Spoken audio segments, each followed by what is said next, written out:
What's going on, guys? G2 here. Welcome back to the channel.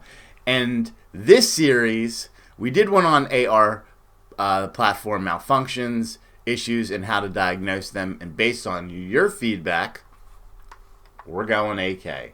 And the two different platforms could not be any more different than what you guys are about to see in this series here. The AR platform is very easy to diagnose. All the parts, for the most part, are mil-spec to a standard. And when you get into the AK platform, that is just not the case, because you have hundreds of different manufacturers, countries of origins, parts.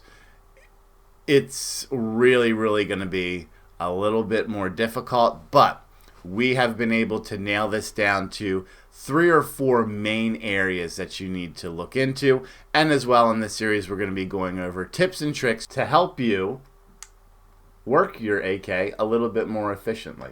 So one of the most important things to remember is no matter what firearm you're using, whether it has a malfunction or whether it's working fine, ensure that the gun is cleared, safe, and okay to work on, transport, and or display for your safety and for the safety of those around you.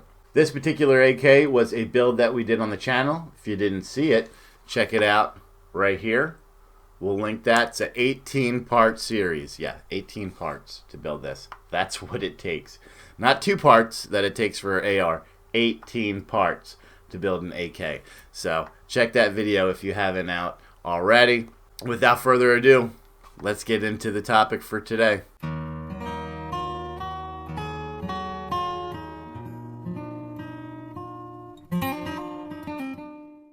What's going on, guys? G2 here. Welcome back to another edition of AK malfunctions and issues. And today I've got a very quick video for you guys. And this is probably one of the most irritating parts of the AK, is getting that bolt back in when you've taken it out. And it can be challenging at times, especially if you have a new rifle. Or you're doing a build and you're getting those rails nicely tuned. Once that comes out, you can see it's already pushing. That trigger, the hammer, is pushing up on this bolt to get this out. So it wants it out there. Right here on the bottom of your bolt, as it's coming out, this area right here and this area right here both engage directly with the top of the hammer as you're putting it in. So when you go take this apart, do whatever you got to do, and you go to put this back in, a lot of people have issues of getting this seated, right? They'll miss it. The bolt will start turning on you, right? It wants to turn. It'll start turning and moving all over the place because what's happening is it's hitting the top of that hammer. So here is a very easy way to do this. When you get used to it and you understand how it works, you'll know that a little bit of pressure right at this point will allow you to seat it. And as you get better, you can continue to do that. But if you have a really new rifle and this is really tight, and that's sometimes how it goes, what you need to do is get your trigger in the reset position. And all that means is push the hammer down, pull the trigger, and now that hammer is just a little bit further down in the receiver. So if we let this go, you can see that hammer popped up. Now we're in the reset position. The next would be fire. So what I like to do, or how I train and teach people who are new to the AK when they're disassembling, push this hammer down, pull the trigger. Okay, so now we've got that hammer locked back. And look how easy this guy goes in. You don't need to press down on it. It will basically sit and just move forward. And then as you release the trigger, you're back in reset, and you can feel, you can actually see the back of this engage with that hammer. So see how it pushes that hammer down? That's where all your resistance is. So that's my tip, guys. If you're having issues putting this together, just press down on the hammer, pull it back. It's actually good too for taking it apart. And then just go ahead with your finger still on the trigger and the hammer fully engaged. Go ahead, give it a little push down, nice slide forward. You'll be able to assemble this easily and not look like an idiot when you're trying to fight it. The other thing that I see is the dust cover. So the dust cover still gives me issues. Every gun is a little bit different.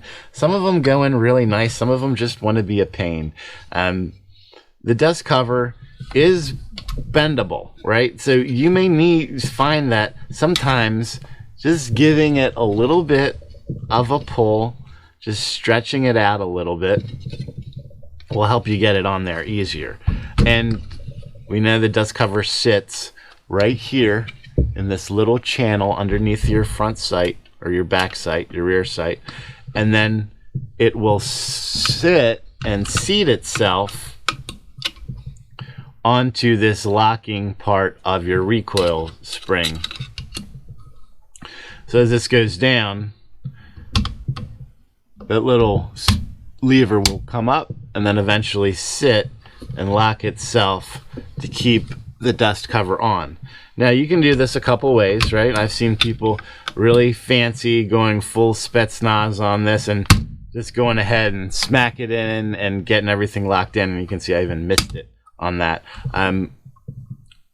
You can do that, that's fine. There's no benefit to slamming it when all you need to do is just make sure that it is seated in front, and just with your thumb grab here and press the back of your dust cover and just get it seated into position and it'll be just fine. So you don't have to go full Spetsnaz on your dust cover. And the more that you hit it, you can see, like, there's a dent. This was a Battlefield pickup, so there's some issues with this dust cover. Probably not the best choice, but someone liked to slam this apparently at some point, and they actually, if you look back here, they slammed it so hard they cracked the back of the dust cover. Now that could have been most likely because it was tight, and you can see when this is engaging, look where that crack is. It's right where this would be smacking into. So I just like to take it easy and just get it seated in there and know that it's fine. And that way you won't have any issues. So those two little quick tips for you guys. And yeah, be nice to your rifles. All right. Yes, they're designed to take a beating, but that doesn't mean you should be the abuser. Well, I hope that helped you guys out. There's a lot when it comes to diagnosing AK. A lot of the issues can be stemmed from a commonality with magazine fitment, and that's kind of going to be the trend here. But there are things that you can do, especially if you're building, that you really need to focus on. The devil is in the details, especially with the AK platform. But here's the good thing about this. Once you get it running, all you ever need to worry about is just maintenance on the parts. And for the most part, these parts last for a very, very long time because they are strong steel construction. So typically replacement, you're not going to have to deal with too much in your lifetime. As always, if you're ever having issues, maybe my video didn't touch on exactly what your specific problem is, drop me a line right here and I'll get back to you. Leave it in the comments below. I'll get back to you there as well. Until next time, make sure that you're practicing safe weapons handling and treating every weapon as if it was loaded. God bless America. G2 out.